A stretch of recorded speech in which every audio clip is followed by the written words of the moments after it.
Hey guys, my name's Ryan Haley, and thanks for tuning in to this first Vision Possible live stream that I'm doing. And we've got a bunch of different stuff from a bunch of people that is going to come out every day, 5 days a week. And we are just really excited to get started with you guys on what I think and really believe will be a transformational journey for all of us.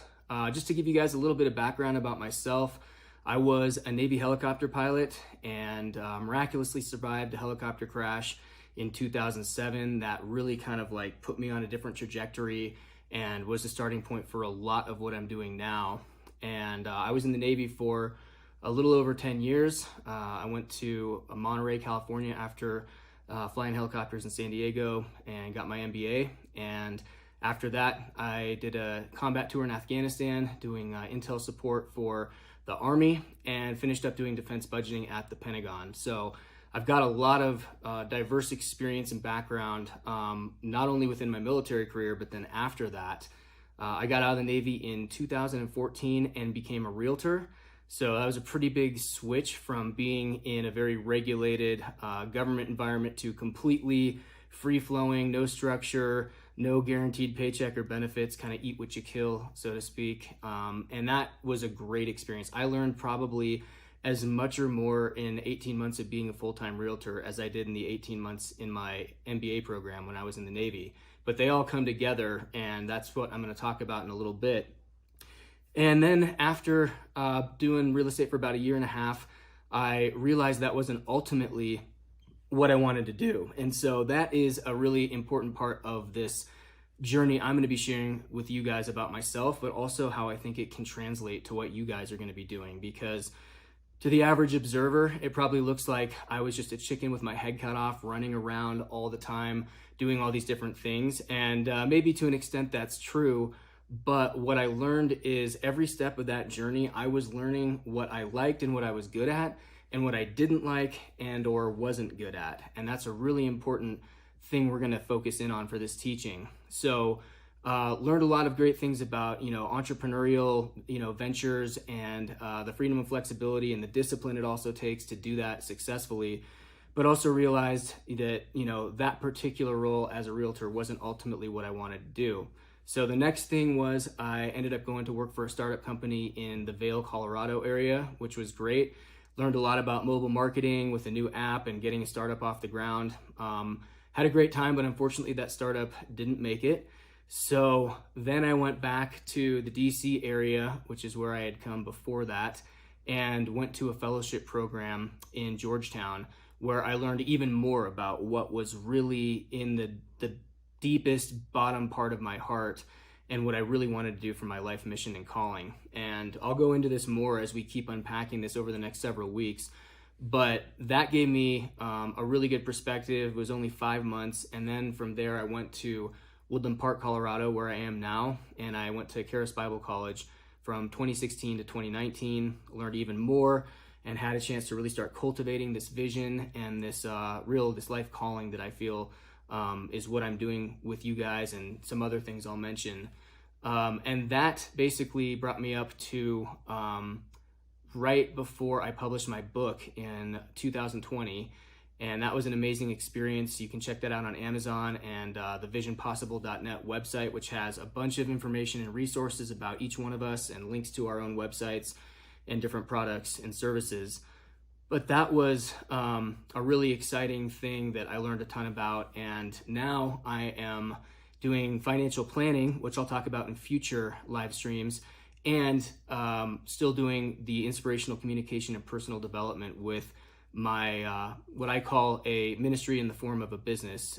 The platform is called A Better Way, and that is very integrated with everything we're doing at Vision Possible. So I give you all that background to let you know I've been around quite a few different areas, fields, industries, and it was a really valuable experience going in that journey, because for me, I'm just the kind of person where I can't just settle for a job that's okay, or just kind of like, put my head down and work for 40 hours a week and then do what I really love outside of work. Some people can do that, and I am really envious of that ability. But for me, I just knew that I had to do something that truly made me come alive and where I was using the most of my God-given gifts, passions, and all my experiences, which is what we're going to talk about for the rest of this lesson.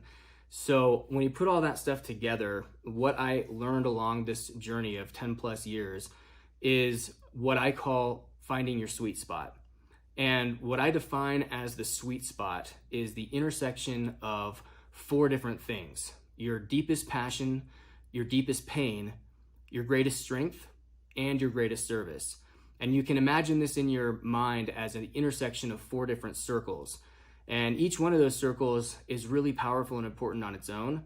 But when they start overlapping other circles, it gets even more powerful. And when all 4 circles overlap right at the very center, that's what I call the sweet spot. And the way I would describe the sweet spot is it's getting well paid to do what you love most and do best.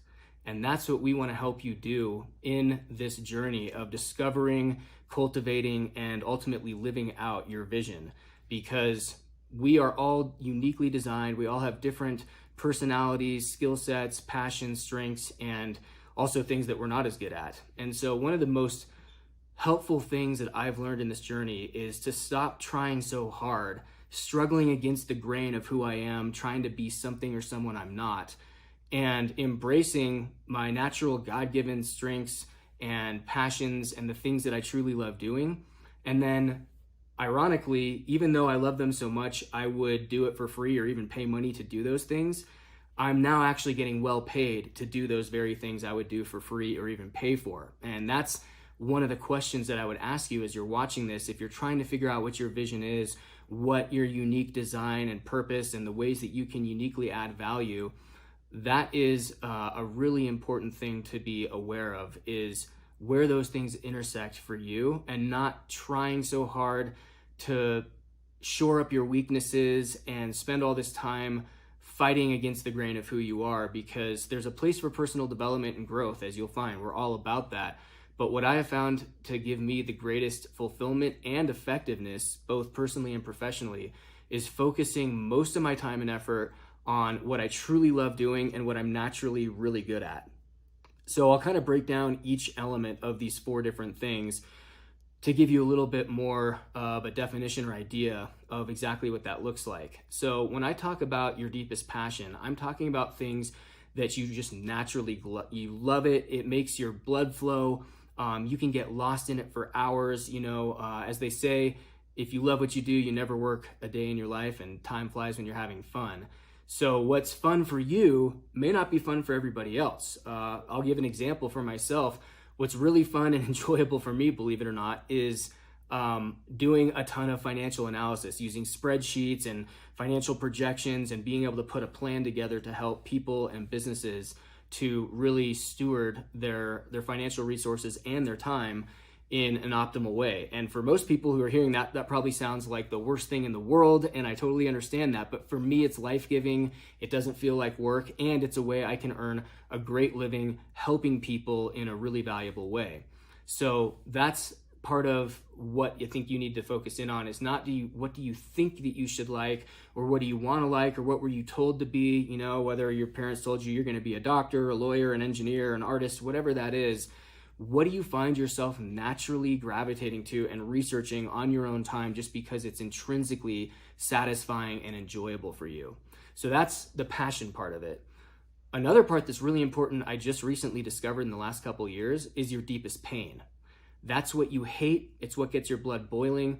The way I describe it is it's the story of your struggle. And that's really important, because I've found that my passion and my pain are very connected. They're very related, because as an example, one of the things that I've struggled with the most is anxiety and a performance orientation, especially in my work.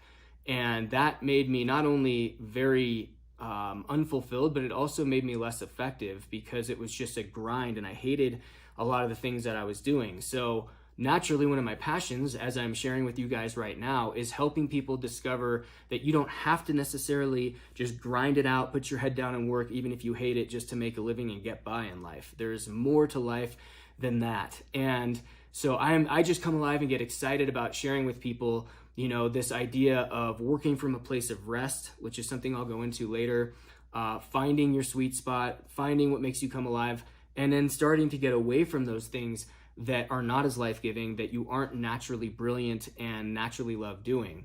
So those are a couple just examples that I give you in my own life of how these things look. And I would encourage you to be thinking about that on your own. And you can actually go to an interactive exercise I have on my website. If you go to abetterwaypodcast.com/sweet-spot, abetterwaypodcast.com/sweet-spot, then you can go to my interactive lecture where I have a PowerPoint and I walk you through all this stuff with some visuals that should make it a little bit easier.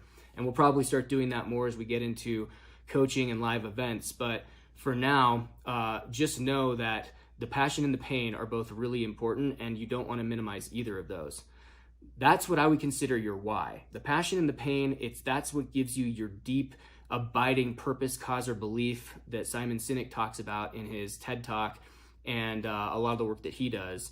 And that is really the motivation or the fire to make a difference in a way that you enjoy, and also in a way that you're going to be able to uniquely relate to a certain group of people who can share that story of your struggle, and that you can impart a lot of empathy, credibility, and authority from having walked through those things in life, and yet be able to get them out of that place. So you're not just commiserating together, but you're actually showing them, I used to be here, now I'm here, and you can do the same thing.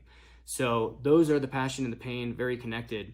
The next two I would consider more of the how. If the passion and the pain is the why, then the strength and the service is what I call the how. And so what I define as a strength is something that you naturally excel at. And I want to emphasize that word naturally. This isn't something you have to try hard to do, but it would be good for you to cultivate those things that are strengths. But this isn't something you have to struggle or really even spend a lot of time learning how to do it. It kind of just flows naturally for you all the time. A couple examples from my life are I have always had a natural ability to just listen to people, active listening, empathic listening and counseling, giving people, advice or encouragement without ever trying, ever since I could remember. People countless times, some of whom I've never even met before and have just talked to me for the first time, they consistently will just open up to me and start just sharing their whole life story and a lot of really deep things, and it catches them off guard. And I never really recognized that as a strength, but finally when I was in my early 30s, it happened one day with somebody, and it finally hit me over the head that this is just God-given natural strength, that for whatever reason, whether or not I like it or want it, people are always opening up. And I am extremely blessed and honored by that. So it's a very life-giving thing for me. But I didn't recognize that was happening. And so maybe you have a similar thing. Maybe you've just always been really good at working with your hands on cars or crafts or some kinds of things that I have no natural strength or ability for. But I would encourage you to ask yourself and think about times when repeatedly people have given you feedback that would indicate that. Maybe they've said what a good job you did in putting, that bookshelf together. Or it may seem like a little thing, or they were so appreciative of how you helped them with their car, or even just setting up their room and organizing. Like, many times we really kind of have a tendency in our own minds to downplay or marginalize the things that people are trying to tell us throughout our life are really important and really add a lot of value. So it's sometimes easy to miss your sweet spot, as we'll talk about later. But those are just a couple examples, and the main idea is that it just is naturally, it flows, and you're good at it whether or not you even realize it. And then the idea is that you start intentionally cultivating that strength and bring it to even greater effectiveness and fruitfulness. And I love the book Strengthsfinder 2.0. That changed my life. I was in a very difficult time in 2010 in Afghanistan on a deployment. And it just changed my life because I was kind of in that grind. I wasn't fulfilled. I didn't feel like I knew where my life was going. And just to have a book with a lot of really, really deep research and a huge data set, and a very well-known organization, Gallup, was doing this. They discovered that there are core strengths that everybody has, and we all have different groupings of them, But what they said was, rather than spending so much time against the grain trying to shore up your weaknesses, if you will spend about 80% of your time on those things that you naturally do really well and enjoy, then you're actually going to be not only more fulfilled and less frustrated, but you're going to be way more productive and profitable. And one thing I would add on a practical note is that at the end of the day, in the marketplace, people value the value that they have received. It doesn't necessarily have to do with your education, your background, experience, or resume, although that certainly plays a factor many times. At the end of the day, what people are going to pay you money for or really appreciate and want to help you and give back for doing is solving a problem or adding value in some way to their life. And the example I sometimes use for this is a guy who had a lot of experience with a certain machine that broke. The factory manager calls him, tells him to come in to fix it because their whole operation is at a standstill without this machine. The guy comes in, takes a look at it for about 30 seconds, picks up a hammer, hits the machine on a certain spot, and bam, it just starts whirring to life, and the day is saved.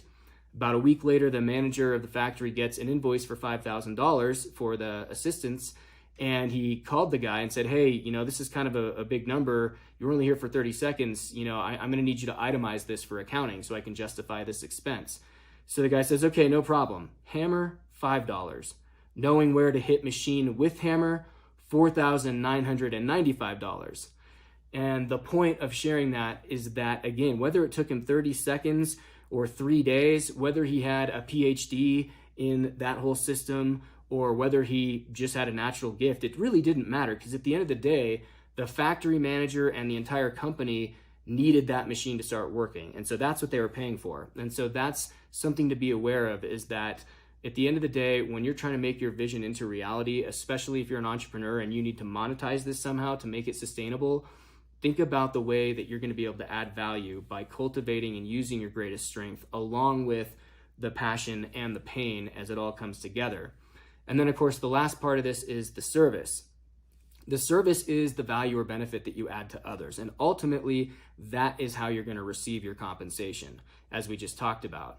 So it stands to reason that if you truly love what you're doing and you've been able to turn something negative in your past or in your life experience into a positive, and you're living out, cultivating, and delivering from your greatest source of strength, then it stands to reason that you're going to be adding the most value, because all things being equal, someone who truly loves what they do and are naturally brilliant at it are probably going to add more value than someone who's just kind of going through the motions because they feel like that's what they should be doing or that's the only thing available to them. So ultimately, that when you put all that together, that is where you get to this place where you can be well paid to do what you love most and do best. So that's kind of an overview of this whole sweet spot idea, and it's taken me a long time to work through this. In future lessons, we'll go into more detail on it. And one of the things that I'm personally going to be focusing on, because if you've heard Nathaniel's first live stream, he talked about convergence, which is a very similar thing. And we all have a different take on how we can present this.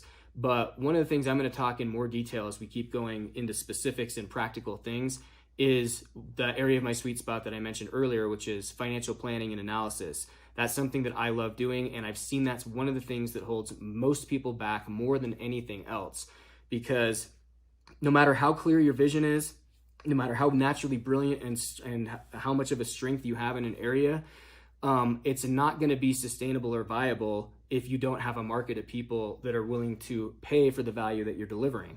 And so a lot of times, having enough financial reserves to get started in a new thing, if you're in the middle of a transition right now, is really important. And so a lot of what I do, I started off just doing personal coaching, more like what we're talking about here.